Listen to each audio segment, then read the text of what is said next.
Assalamualaikum dan selamat pagi murid-murid. Apa khabar hari ini? Pada hari ini kita teruskan pembelajaran kita yang seterusnya masih lagi dengan tema yang kedua iaitu sukan dan rekreasi.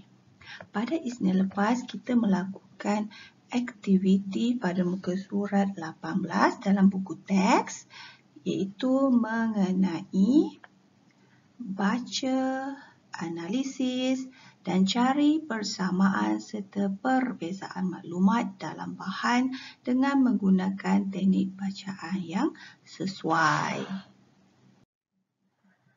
Okey, pada hari ini juga kita akan teruskan aktiviti pada muka surat 18 dan 19, tapi fokus cikgu pada hari ini ialah pada standard kandungan 5.1.2 iaitu mengaplikasikan pelbagai kata terbitan dalam pelbagai laras bahasa dengan betul mengikut konteks.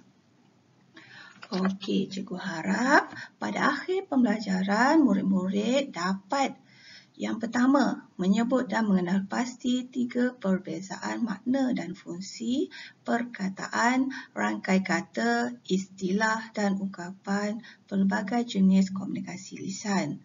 Dan yang kedua, cikgu harap murid-murid akan dapat memberikan 2 respons dalam pelbagai jenis ayat tanpa mengubah maksud konteks. Okey, masih lagi tajuk yang sama pada hari Isnin lepas iaitu sama tetapi tidak serupa. Pada kali ini, cikgu fokus kepada aktiviti yang kedua pada muka surat 18 iaitu kenal pasti kata terbitan dalam bahan. Kemudian gunakan kata terbitan tersebut mengikut situasi yang sesuai. Di dalam slide ini, cikgu ada menyediakan 2 video berkaitan dengan 2 jenis sukan dan permainan yang biasa murid-murid lihat atau tonton ataupun menyertai pertandingan tersebut iaitu sukan petang dan juga bola padang. Okey. Cikgu harap murid-murid akan menonton video yang cikgu sediakan ini bersama dengan guru kelas masing-masing. Okey, link akan cikgu berikan nanti. Okey, ini merupakan videonya iaitu cara-cara bermain olahraga petang dan juga bola yang meleret. Bola yang meleret ini berkaitan dengan bowling padang. Okey, sekarang murid-murid buka buku teks masing-masing, muka surat 18 dan muka surat 19. Pada muka surat 18, tajuk berkaitan dengan cabaran petang. Salam sejahtera semua. Saya Alex Tong, jurulatih petang yang diundang untuk menyampaikan taklimat berkaitan dengan sukan ini kepada anda. Taklimat saya meliputi beberapa aspek iaitu yang pertama, format pertandingan. Petang dipertandingkan dalam 3 format iaitu perseorangan, berpasangan dan bertiga. Bagi acara berseorangan dan berpasangan, pemain akan menggunakan 3 biji bol. Bagi acara bertiga pula, pemain akan menggunakan 2 biji bol. Okey, yang kedua, permainan. Permainan ini memerlukan beberapa biji bola besi, sebiji bola kayu, pita pengukur dan tuala kecil. Yang ketiga, gelanggang. Petang boleh dimainkan di gelanggang terbuka atau bertanda. Gelanggang terbuka merupakan kawasan lapang sama ada bertanah, berpasir atau berumput. Gelanggang bertanda pula ialah kawasan permainan yang dibina khas untuk permainan ini. Yang keempat, taklimat saya meliputi cara permainan. Pemain bermain daripada pasukan yang mendapat undian melontar jak akan memilih tapak mula dan melakar satu bulatan membaling yang saiznya cukup untuk seorang pemain berdiri dengan kedua-dua belah kaki di dalamnya. Pemain pertama pasukan akan memulakan lontaran.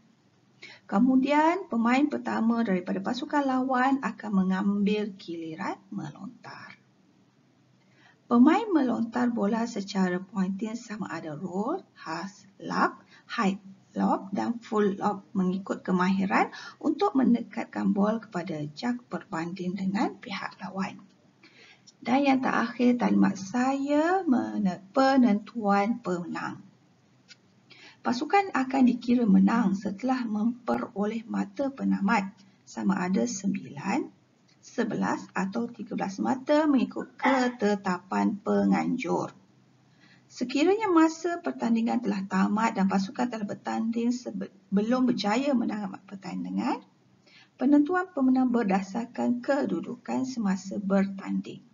Sekiranya kedudukan mata ialah seri, satu pusingan tambahan perlu dijalankan bagi menentukan pemenang.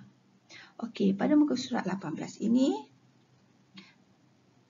murid-murid akan dapat mengetahui tentang apa yang murid-murid? Tentang syarat-syarat pertandingan permainan petang. Okey, kita beralih pula kepada muka surat 19, bola yang meleret. Bowling padang merupakan sukan yang digemari di negara-negara Commonwealth. Permainan ini memerlukan beberapa biji bola besi asimetri yang dipanggil ball. Bola kayu kecil berwarna putih atau kuning yang dinamakan jack, pita pengukur dan tikar. Gelanggang bowling padang dikenali sebagai green. Terdapat 3 jenis gelanggang, iaitu gelanggang yang ditanam dengan rumput asli, diliputi rumput tiruan dan dihampari kapet. Gelanggang rumput asli dan rumput tiruan berada di kawasan luar, manakala gelanggang berkapet berada di dalam dewan. Gelanggang luar dikelilingi parit yang mengandungi pasir halus dan tebingnya diperbuat daripada kayu atau konkrit serta dilapik dengan kapet atau getah supaya tidak memberikan lantunan yang kuat. Bowling padang dipertandingkan dalam 4 kategori iaitu perseorangan, berpasangan, bertiga dan berempat untuk lelaki dan wanita. Bagi acara perseorangan dan berpasangan, pemain akan menggunakan 4 biji bol. Masing-masing 3 biji dan 2 biji bol bagi acara bertiga dan berempat. Teknik permainan ini adalah dengan mendekatkan bola asimetri ke arah sebiji bola yang lebih kecil secara leretan. Pemain perlu meletakkan sebelah kakinya di atas tikar sebelum memulakan permainan bagi membolehkan leretan yang dilakukan itu sah dan diterima. Dalam acara perseorangan, pemain akan mendapat 4 kali balingan bagi satu pusingan.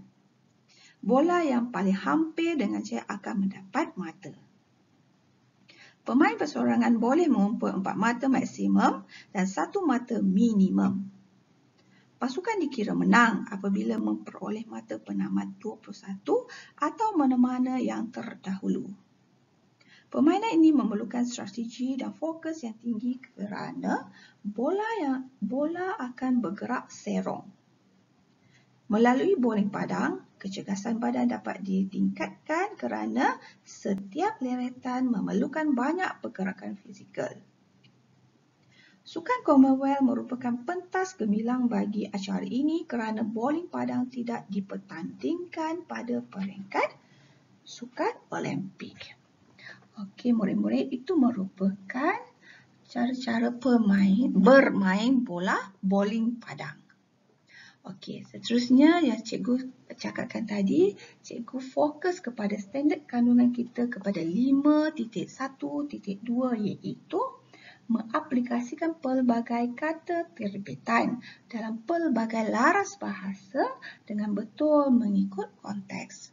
Okey, penekanan cikgu ialah kepada kata terbitan. Apa itu kata terbitan?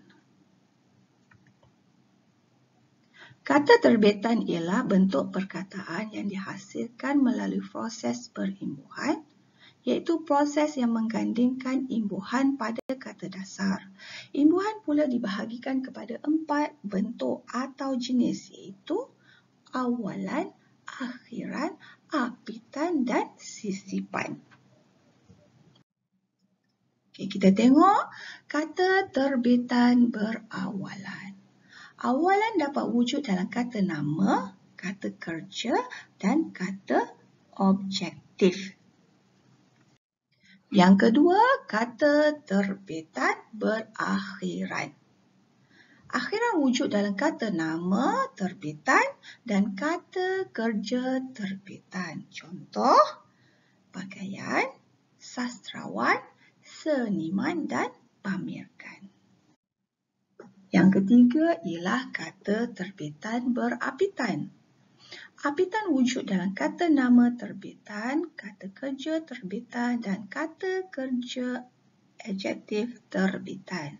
Sebagai contoh, pembuatan, penggunaan, pekerjaan dan menggantungkan.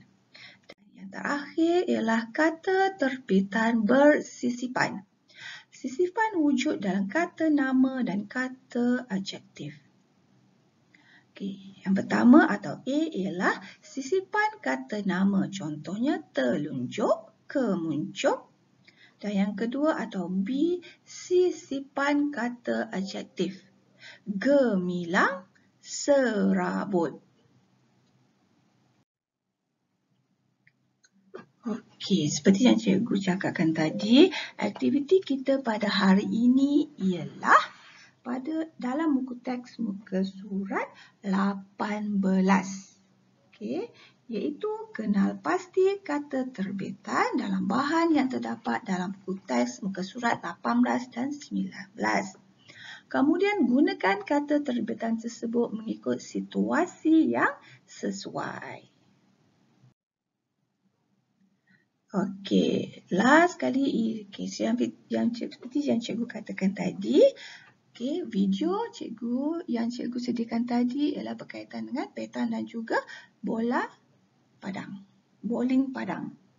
Okey, ini merupakan link untuk murid-murid rujuk untuk bagi menonton video tersebut.